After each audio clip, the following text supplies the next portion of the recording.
Hey guys, so we get a lot of questions on Twitter, Facebook, and YouTube, so I thought it'd be a good idea to finally compile a lot of them and make a short Q&A video. This video will focus on the PlanetDestiny community as a whole.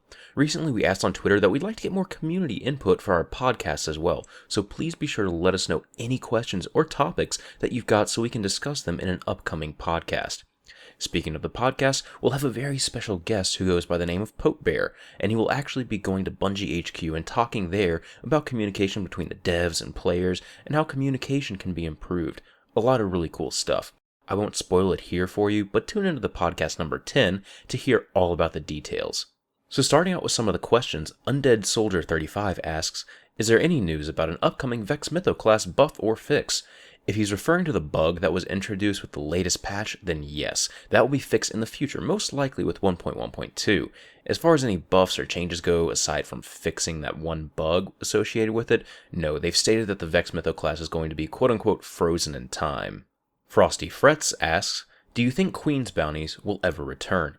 Absolutely, yes. I'm sure they will return either with House of Wolves or right before it as a hype builder. For those of you guys who are new to Destiny, the Queen's Wrath was a PvE event that allowed you to get some really cool Queen-themed gear for completing their PvE-related bounties. Some of the rewards are really rare now because it was only there once. It got some pretty harsh feedback though, so Bungie said that it would be reworked and released again when it's ready. MKK 2022 asks, what will Bungie do after House of Wolves DLC? Well, after House of Wolves, Activision has confirmed that a major expansion will be released. In the contract between Bungie and Activision, the major expansions are referred to as Comets. It's a major downloadable content expansion pack type software release for each Destiny game. Yes, that's all one quote.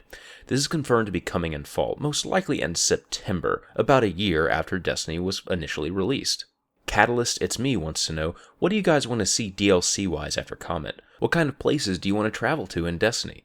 We actually recently published an article about this very same question, titled House of Wolves, Do or Die. It's on our homepage if you'd like to read it and see our thoughts about it in more detail. Personally, I'd really love to go explore some other planets or moons, or even just other areas of current planets that we have. There was concept art of Europa that looked just stunning. I'd love to get my boots on the ground there and explore that. J. Godden 1998 and 1996 Stevo both asked a very similar question about low-impact auto rifles and what to do to fix them. It's actually kind of a complex issue once I think about it. The main drawbacks are that it requires high stability on the weapon, and they don't do much damage. Ideally, we would see just a base increase in all the high rate of fire auto rifle stability, so we could focus on other perks and make them more interesting that way. They also need a damage increase, but a very small one. They have one of the quickest time to kills in PvP, so increasing it too much there would just be a bad idea for the PvP meta as a whole. Base God Nemesis asks, do you think Destiny can be competitive, like MLG or having private matches to play against other teams? Absolutely, I do think it could, but in its current state, Destiny is only competitive as you make it. If Bungie wants to take Destiny into that MLG scene, or at least into a more competitive one, then they need to support it with better matchmaking, custom playlists and lobbies, and just a ranked ladder, similar to other games. AJP3 asks, how do you think Bungie can change the gear system so everyone doesn't look the same? It's definitely a huge flaw with the game right now. We look the same because gear is what affects level and stats, and everyone knows the best gear, at least for now, is from Crota's End or Iron Banner. The only variations will be with a shader or an emblem or class item and maybe an exotic. There's no real easy solution for this, except maybe adding more cosmetic items or a transmogrification system similar to other games. Customization is a huge part of Destiny that unfortunately still just needs a lot of work. XRyanRX asks, do you think they will have level 30 Rockstrikes? I honestly wouldn't be surprised. We know there will be Vanguard Dragon, which is 28, and all signs point to it continuously increasing by 2.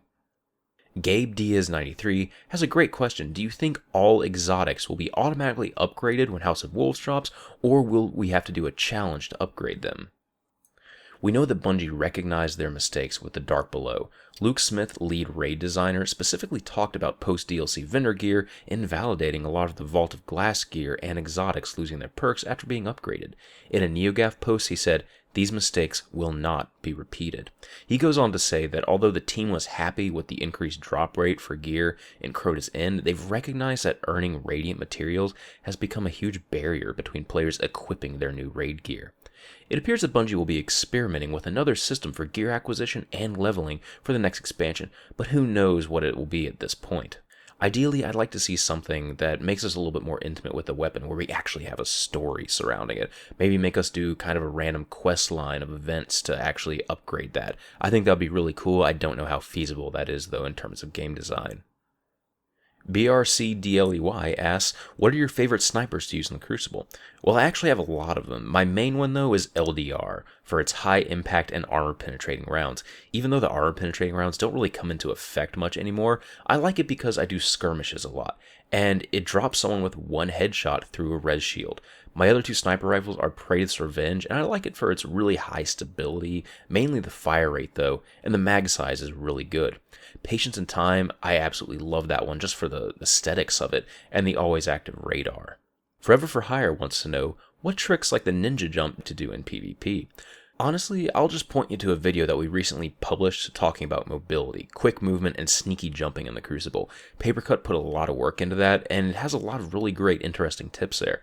Personally, I really don't use a lot of sneaky tricks as far as movement goes. I prefer just to kind of throw a knife into someone's face. Shifty25 asks, is the podcast on iTunes? Yes, and it's also on Stitcher, but for whatever reason, the audio doesn't sound very good on Stitcher. If anyone knows why that is, please tell us. You can also download it directly to your computer. The iTunes link is in the video description on our podcast videos. Mr. Canwe inquires about our thoughts on Titan supers in the Crucible. He says they don't seem as versatile as other class supers. Honestly, I think Titan supers are just more difficult to properly use than other classes. Defender Titans are really invaluable to have on your team. Some people can go as far as to stack like 4 or 5 of them and just endlessly make bowls and orbs, so 1 or 2 people can use their supers constantly. Of course, that's really only feasible in an actual group setting. I think properly running a solo Defender Titan just requires a different playstyle from most other classes. My favorite thing to do is to negate incoming damage and rockets and other supers with a bubble in a clutch moment. For Striker Titans, you can honestly be really deadly with their supers. Well, yeah, they are a little bit more limited since you want to make the most of the super, and that requires bunched up people. I find that taking the Unstoppable talent can add another level of play. If you time your super right, it can also be used in a defensive manner, making you completely unkillable for the duration of the smash. Bo5amiss asks, where's my freaking PlanetDestiny app? Well, currently we have an iOS app in the works. This will be for each section of our site and looks really, really good and clean so far. It costs a lot of money though to have a decent app developed, so we haven't been able to do it until recently. But rest assured that one will be out sometime this year. We do plan on also having an Android and Windows Phone version of this app, but we're prioritizing the iOS one because it's what's really easier for our developer. Jan Gilmote asks, is it worth gearing up with Iron Banner 36 light gear rather than raid gear? Honestly, there's going to be better bonuses on some of the raid gear, but only sometimes. And really, it's just going to be up to you. If you're having trouble getting into groups because you're a lower level, then absolutely use Iron Banner gear. Otherwise, I really just wouldn't worry about it too much. A topic we'll probably talk about more on the podcast, Bane of Crota asks, do you think Crucible loot should be changed? Destiny's drop limit in the Crucible just really cannot be understated. You have to spend so much more time in the Crucible to earn the same amount of engrams that you could earn from a few Rockstrikes.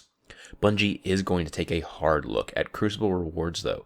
On our site there's an article titled Bungie Answers Community Questions, where we listed their response to this particular question. Crucible rewards are on the low side for sure, an issue we intend to address in a future update. The rewards are random and encourage everyone in the game to play it to completion rather than only the winners staying around. And that's about it for this video. Like I said though, we want to answer even more of your questions in the podcast, so please post them down below and we'll be sure to try to answer as many of them. Thanks for watching guys, we'll see you on the next podcast. This has been Patrick Casey with PlanetDestiny, your guide to the Destiny universe.